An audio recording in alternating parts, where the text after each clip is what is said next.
For weeks, she had lived behind a Muskevery gesture rehearsed, every word measured, her own name replaced by a false one. The young lieutenant had slipped into the role of a nervous recruit, isolated from her comrades and forced to trust no one.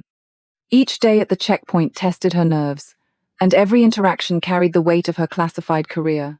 If her cover broke, years of service and countless silent sacrifices would be exposed in an instant. That morning, the routine inspection became anything but. When the senior officer ordered her to empty her duffel bag, she hesitated for only a second. Among the scattered contents, a folded dress jacket, true insignia hidden deep inside slid across the metal table, drawing every eye in the room.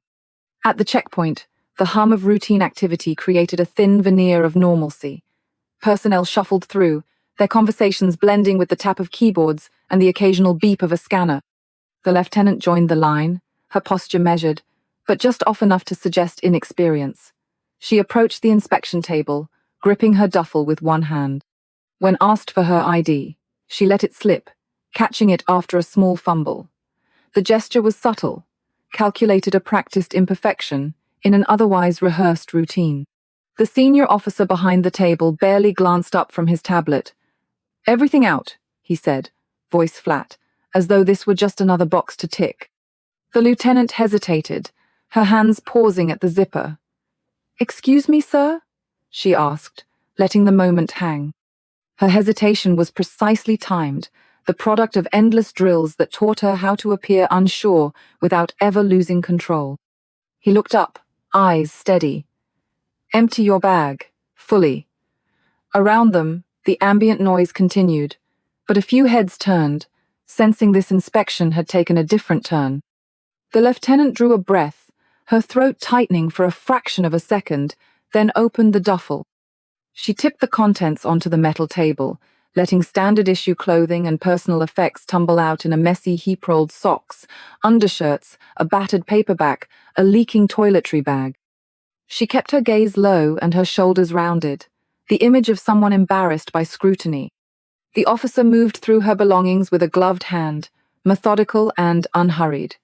When he found a small nylon case wedged beneath a sweater, he paused. The lieutenant's breathing remained steady, but she pressed her lips together, letting her training take over.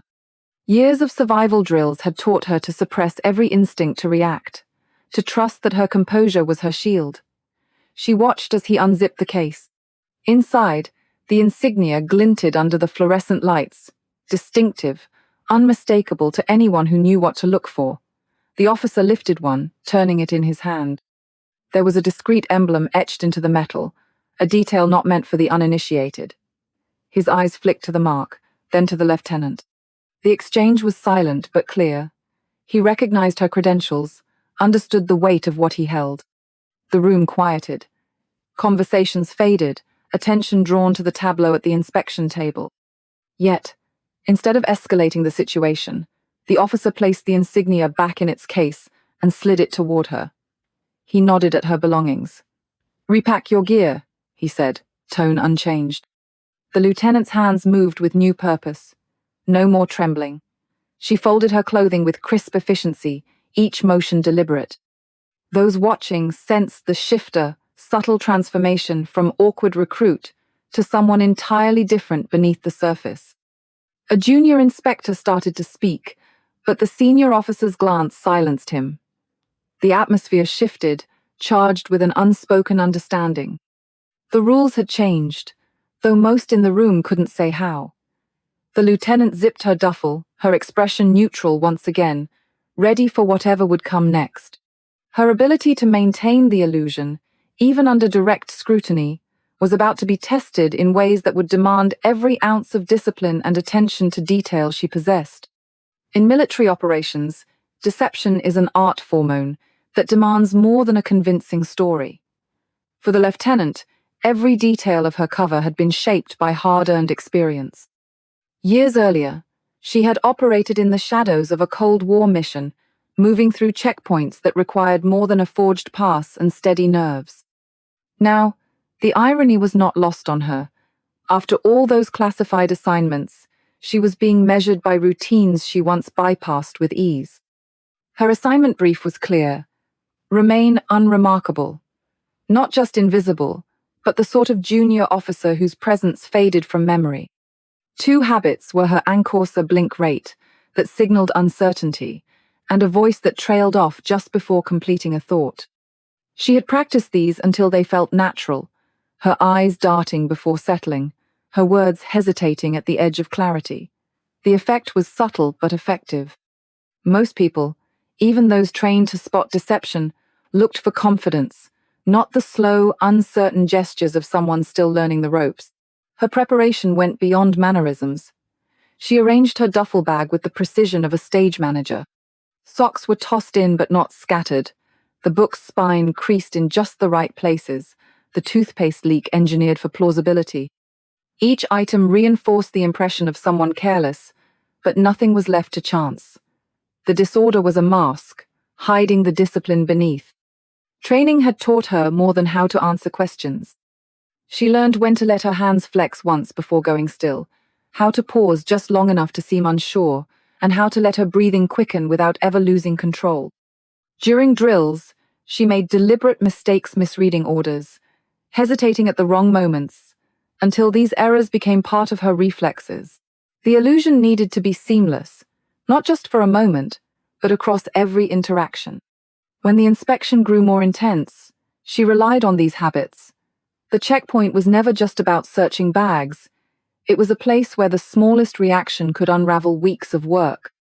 She let herself freeze for a breath when the order came to empty her bag, then responded with just enough confusion to be believable. As the senior officer examined the contents, her eyes followed his hands, but she kept her posture loose, her gaze never lingering too long. Reviewers now watched her closely, not for mistakes, but for the discipline that held every gesture in check.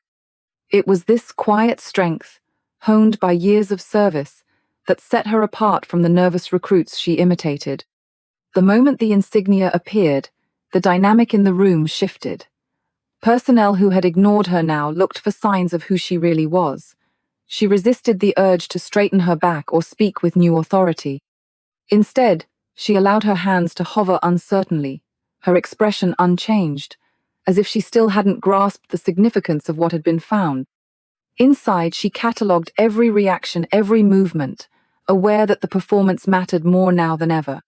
Military deception is not just about creating a false image.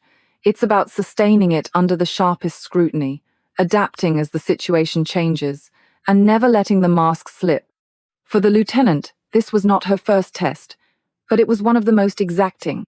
The senior officer's silent acknowledgment was not the end of her act. It signaled a new phase, one where the audience had changed but the stakes remained just as high.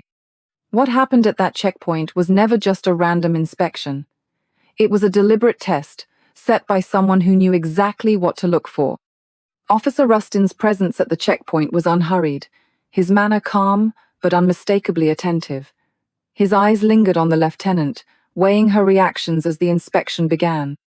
The room itself seemed to close in, every gesture and word amplified by the deliberate quiet that followed his orders. There was no show of authority, no raised voice, just the steady, watchful silence of someone trained to notice what others missed. He moved through the inspection with professional ease, each action measured. The duffel bag's contents spilled out beneath the harsh lights, drawing the attention of those nearby.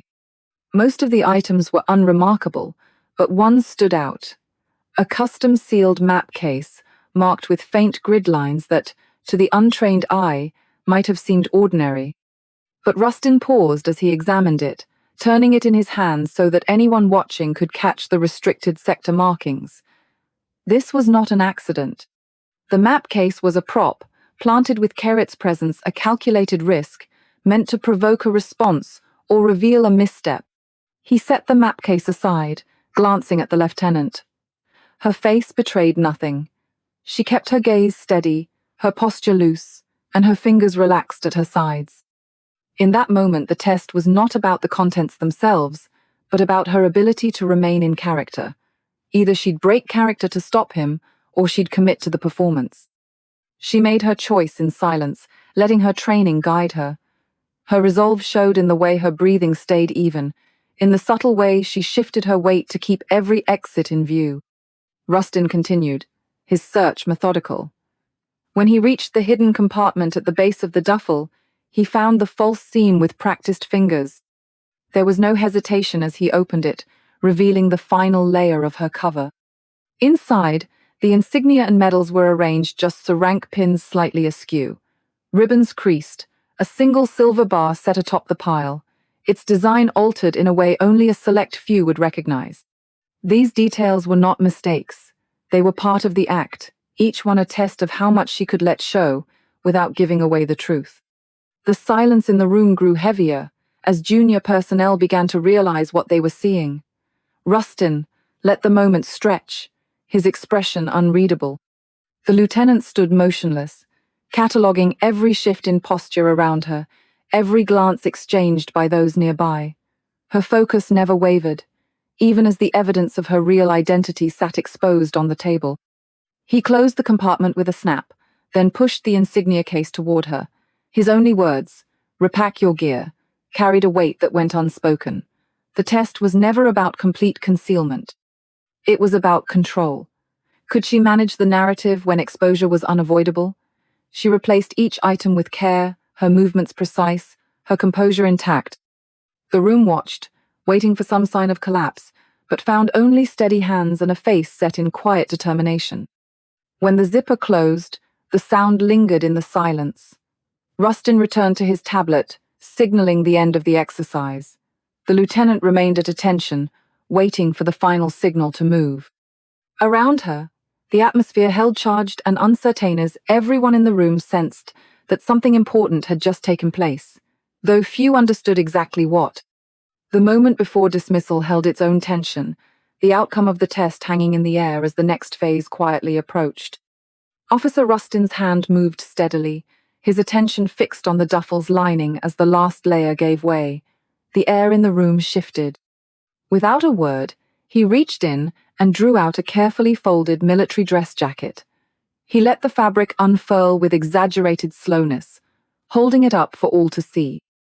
The jacket's cut was unmistakable special operations issue, its dark wool catching the light, the shoulders marked by the faint outline where insignia had been meticulously detached. For a moment, Isolda stood perfectly still, her eyes on the garment. There was a pause, almost too brief to notice, where pride and sorrow mingled on her face. The jacket was more than a uniform. It was a record of years spent in the shadows, of missions that would never be discussed openly. As the jacket settled over the edge of the table, the room's low murmur faded. The fabric bore obscure ribbons and specialized insignia, each one a silent testament to operations few would ever know. Among them, a small, unfamiliar medal caught the lighter decoration no civilian would recognize, its meaning clear only to those who understood what it represented. The jacket was not just hidden clothing. It was a challenge, a question, and a warning all at once. Junior officers who had earlier smirked or dismissed her as another nervous recruit now leaned forward, their expressions shifting from curiosity to something closer to respect. Rustin's hand returned to the hidden compartment. Instead of laying out each item separately, he retrieved a slim, leather-bound medal case and placed it directly atop the jacket. He opened it with a quiet snap. Inside, the silver star rested in its velvet cradle, its ribbon folded behind the metal as regulations required. Next to it, a brass pin glintada symbol tied to a classified campaign, its presence a signal to anyone with the clearance to understand. The display was deliberate, the arrangement precise. There was no need for words. The evidence spoke for itself. Isolda's gaze flicked down to the medals, then back up to Rustin. Her jaw tightened, but her posture never changed. Around them, the silence deepened. The junior personnel, who had watched the inspection with idle detachment, now exchanged glances. One whispered under his breath, a sharp intake of breath betraying the realization that they were witnessing something out of the ordinary, a moment that would ripple far beyond the checkpoint. Rustin closed the medal case and set it back on the jacket, his face unreadable. He straightened, then addressed the nearest subordinate. "Clear her through," he said, the words flat and final. He paused, then added, Full clearance. The order landed heavily. The junior officer hesitated, his eyes wide, mouth slightly open as he processed the shift in authority. A few in the crowd murmured, the power dynamic unmistakably altered. Isolda gathered her belongings with quiet efficiency, folding the jacket with care and returning the medals to their place. She zipped the duffel without looking at anyone in particular, her movements smooth and controlled. The room remained silent, the weight of what had just happened settling over everyone present. She adjusted the strap on her shoulder and walked toward the open gate, leaving the table and its memories behind. No one stopped her, no one spoke. The checkpoint, once a stage for suspicion and scrutiny, now felt like the backdrop to something larger. The sense of a test passed lingered in the air, unspoken but understood, as Isolda stepped forward into whatever waited next. For Captain Isolda Thorne, the checkpoint was never just about passing or failing. It was a test of the quiet strength that defines a true professional discipline that runs deeper than rank, composure that endures even when every eye in the room is searching for a flaw. As the last echoes of the inspection faded, she stood with her shoulders relaxed, her breathing steady, and her presence undiminished by the scrutiny. The senior officer regarded her without ceremony. When he tapped the medal case, it was with the same detachment he might use to sign a stack of routine paperwork. For those who lived by protocols and regulations, moments like these were not about drama or confrontation, they were about following the code that kept everyone in their roles. In this, there was a kind of respect, a professional acknowledgment that needed no words. Isolda responded with the same discipline that had guided her through years of covert work. She reached for her identification card, its surface worn and plain, and placed it on the table beside her medals. The gesture was deliberate, the motion practice stayed an echo of countless checkpoints and verifications before. The officer examined the card, then slid it back with no change in expression. His posture shifted by degrees, a subtle sign that the exchange had meaning for those who understood such things.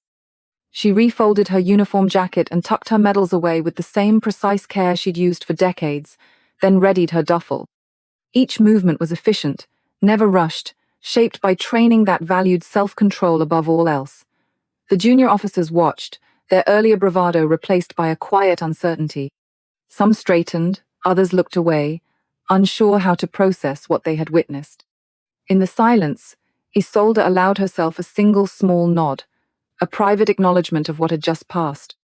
It was not a gesture for the room, but for herself a reminder that dignity could be preserved even under the harshest inspection. Years of discipline had prepared her for moments like this, when the difference between exposure and survival depended on the smallest details. She stepped forward, her movements measured and unhurried. The checkpoint's routines continued behind her, voices low, scanners beeping, paperwork shuffled, but the atmosphere had changed. The junior personnel treated the next travelers with a new care, their actions more deliberate, as if the memory of her composure lingered at the edge of every interaction. The senior officer watched without comment, his attention fixed on the protocols that framed his world.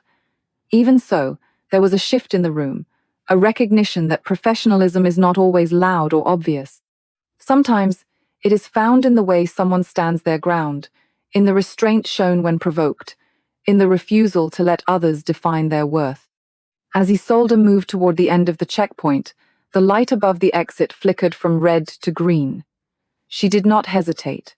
Her stride was steady, her grip on the duffel firm, her gaze fixed ahead. The door opened, revealing a corridor washed in muted light.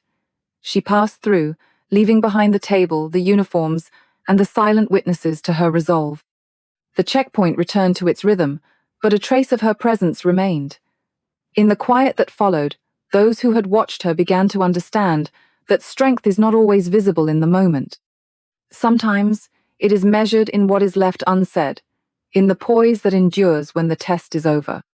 And just beyond the threshold, something waited, a new envelope, a new set of orders, and the next chapter in a career defined by the quiet strength of a professional. A shift settled over the checkpoint as the senior officer reached into his jacket and produced a plain white envelope.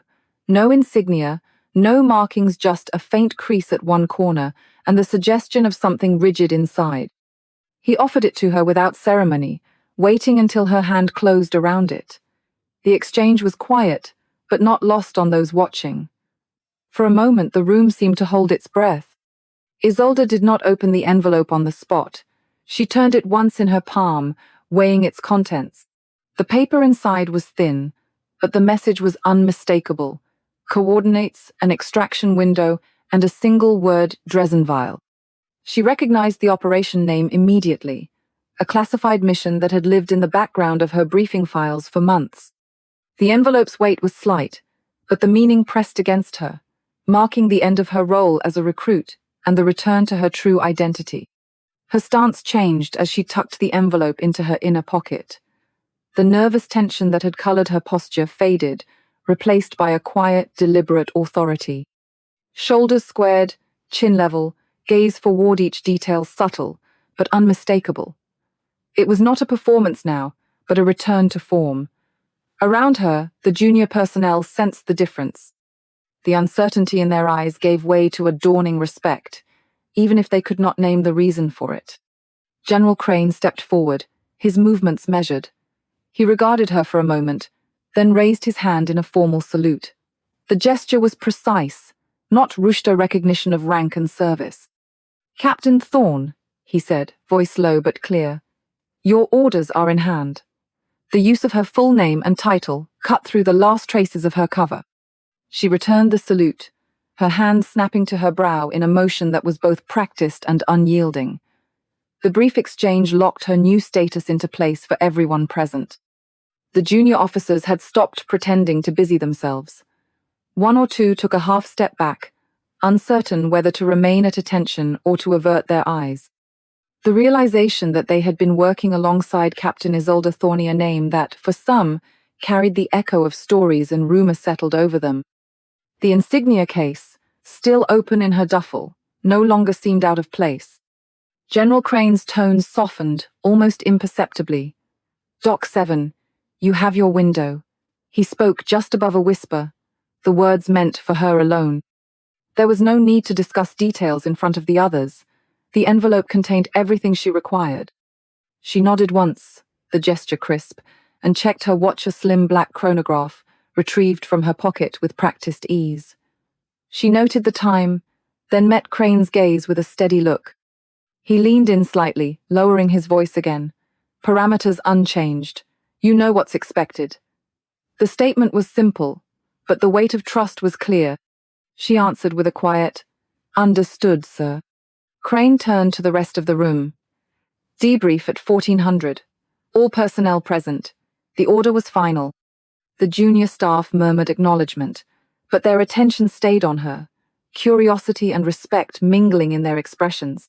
Isolda adjusted her jacket, the insignia still missing from her shoulders. She closed her duffel, the medals and case tucked away, and moved toward the exit. The personnel stepped aside, some straightening unconsciously as she passed. She didn't look back. Her focus was already shifting beyond the checkpoint, toward the mission that awaited.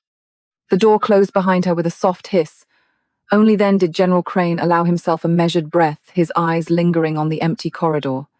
The checkpoint resumed its routines, but the mood had shifted. Those left behind began to gather their things, preparing for the debrief to come. Inside the quiet that followed, the sense of transition was unmistakable. The moment of recognition had passed, but its effects remained, setting the stage for what would come next. Inside the now sealed briefing room, the hum of overhead lights and the faint rush of air through the vents replaced the earlier tension of the checkpoint. The senior officer waited until the last of the junior staff had left, before turning to Captain Thorne. He keyed a code into the wall panel, and the windows along one side of the room faded to opaque, sealing them in a private world. He didn't bother with small talk or ceremony. Instead, he produced a tablet from his jacket and unlocked it with a practiced thumb. The blue glow illuminated the lines of his face as he scrolled through encrypted files, then stopped at one. He kept the device in his hand, not offering it over. This was not a discussion. It was a transfer of responsibility. "Your cover is burned," he said, his voice low and even. "All aliases scrubbed. You'll move to the alternate rendezvous at 230. No radio confirmation. The words landed with finality, signaling the end of years spent behind layers of false names and fabricated histories. There was no need to explain what that meant. The cost of a burned cover was something Thorne understood in her bones. She nodded once, her stance shifting as she absorbed the new reality. Gone was any trace of the hesitant recruit. Her weight settled forward, her gaze direct, every movement stripped down to its essentials. The officer tapped the tablet again, bringing up a map intersecting lines, a few highlighted sectors, nothing labeled. She studied it for a moment, committing the details to memory. He spoke again, his tone unchanged. Secondary team will make contact. Verification phrase is wildfire burns blue. Response is only at midnight. She repeated the phrases quietly, her lips barely moving, then nodded. No notes, no hesitation. He reached into his pocket and produced a slim black Casey single-use, thumbprint activation. Burner, once you trigger it, you're dark for 48 hours. She accepted the case and slid it into her inner pocket, alongside the envelope that now defined her next move. She offered a single question, her voice clear and unhurried. Extraction window plus or minus 7 minutes? The officer gave a short nod. 7 minutes. If you miss it, abort to tertiary. No further words were needed. He checked his watch, then looked at her, pausing just long enough to acknowledge what had passed between them. You trained half the people in this building. They won't forget today. Her jaw tightened, but she didn't respond. The mention of her former students was both a reminder of her legacy and a warning about what had been exposed. He keyed the exit code, and the locks disengaged with a muted click. The hallway outside was empty, the path ahead clear. She adjusted the duffel on her shoulder, fingers gripping the strap until her knuckles whitened. Her face was set, her posture balanced, her steps measured as she moved through the doorway. Each stride carried her farther from secrecy and closer to whatever waited beyond the next threshold. She didn't look back. The elevator doors slid shut behind her, closing out the fluorescent world of the checkpoint. She pressed her thumb to the black case, feeling the device come alive in her pocket. Stepping out, she moved forward with purpose, ready for the next phaser path already set as the first grey light of morning began to filter through the corridors. Service in the shadows leaves few visible marks. For Captain Isolda Thorne, the world outside the checkpoint was not a place for recognition or applause. She watched the familiar outlines of the base fade behind tinted glass, the buildings and roads she'd memorized over years of silent departures. Each detail was a reminder that her place was always at the edge of the map, where official records grew thin, and the work itself became the only proof she existed at all. Her life in Special Operations Group Delta was defined by missions that would never appear in public archives. The impact of her action hostages rescued, crises averted, the balance of power nudged in quiet increments was known only to a handful of people, most of whom would never speak of it. Operation Dresdenweil stood out in her memory, a mission that had saved 37 lives and narrowly prevented an international disaster, yet remained sealed in classified files. Its details shielded even from those who'd benefited most. Years later, the story of that night was still locked behind layers of clearance, a secret kept for the sake of stability. Most of her achievements would never be recognized, not even decades later when fragments of her service might be declassified. The Distinguished Service Cross awarded to her came long after the fact, presented in a quiet ceremony with no reporters, no family present, and no mention of the true circumstances. The medal itself was a symbol, but the real weight lay in the years spent working in silence, accepting that the greatest service often happens when no one is watching, with no expectation of recognition. She had learned to accept the isolation, to find purpose in the work rather than the outcome. The rituals of departure boarding unmarked transports, adopting new identities, erasing traces became ordinary. She did not dwell on the anonymity. Instead, she focused on the calm resolve that came from knowing her actions mattered, even if the world would never know her name. The absence of ceremony was not an absence of meaning. It was a mark of trust, a sign that she was counted on to do what others could not. As the transport neared its destination, Thorne adjusted her collar and checked her watch, mind already turning to the next objective. She knew that the people she passed in hallways or airports would never suspect the truth of her service. She had become practiced at blending in, at carrying the weight of memory without letting it show. The silence was not emptiness, it was the space where duty lived, where the legacy of service was measured not in applause but in the steady continuation of the mission. In the end, Thorne's legacy was not written in headlines or parades. It was found in the stability preserved, the lives saved, and the quiet professionalism that defined every decision she made. The world moved on, unaware of the moments that might have unraveled without her intervention. She did not need thanks. The work was enough. Inside the transport, she gathered her things and waited for the signal. The next phase waited just beyond the door, and she was ready to meet it with the same quiet discipline that had shaped her entire career. Inside the checkpoint, the pace of duty resumed, but a subtle shift lingered in the air. The senior officer remained at his post, silent as the last echoes of Captain Thorne's departure faded. He stood by the inspection table, where the test had reached its climax, the silver bar from her insignia case resting in his palm. Its etched edge caught the overhead light coordinates, precise and familiar, matching the extraction site listed in the envelope she now carried. The detail was small, but it confirmed what both already understood. The evaluation was complete, and the real work now lay ahead. The checkpoint's routine noises returned, keyboards tapping and printers humming, yet the atmosphere felt altered. Sergeant Lee at Station 7 watched the officer with a measured glance, her expression giving nothing away. She had seen enough over the years to recognize when an ordinary inspection became something more. Their brief exchange a nod. No words was acknowledgment enough. The others sensed the gravity of what had taken place, even if they could not name it. Every element of the scenario had been constructed for this final test. The duffel bag, the medals, the uniform jacket with its mismatched insignia known of it, left to chance. The timing, the escalating pressure, the presence of General Kranich step was meant to push Thorne to her limits, to see whether she would break or adapt. When she responded with quiet assurance, suggesting the officer check her service number, she demonstrated not only her composure, but her ability to think quickly and protect her cover under scrutiny. That moment, brief but decisive, marked the difference between a routine failure and a successful operative. Back in his office, the senior officer placed the closed insignia case on his desk, aligning it with care. He knew the case would not be logged as recovered property. If Thorne returned, she would need it again. The silver bar's coordinates mirrored those in the envelope, an unspoken confirmation that the mission's true nature had been set in motion.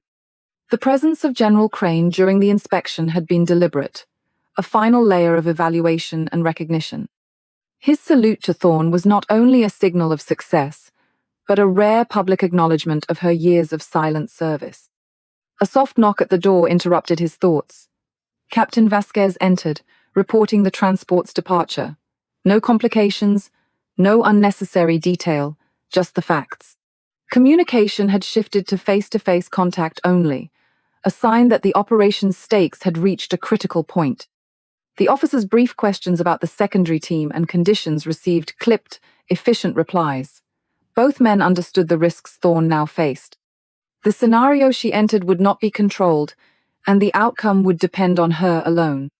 After Vasquez left, the officer reviewed the security feed one final time. The image of Thorne boarding the transport, her posture calm and her steps unhurried, was a quiet testament to her readiness. There was no hesitation, no backward glance. She moved forward with the same discipline that had carried her through the trial at the checkpoint. A light blinked on his desk phone. The director's line. The conversation was brief, 3 words, nothing more. "She's ready." The call ended, leaving only the filtered dawn light and the closed insignia case as evidence of what had transpired. He stood, adjusting his jacket, his own insignia absent by necessity. The parallels between his path and Thorne's were intentional. In this world, rank and recognition were often set aside for the sake of the mission. He left the office, passing by the inspection table one last time. A single thread from Thorne's duffel caught his eye. He removed it and watched it drift to the floor, a minor detail, but one that marked the end of the exercise.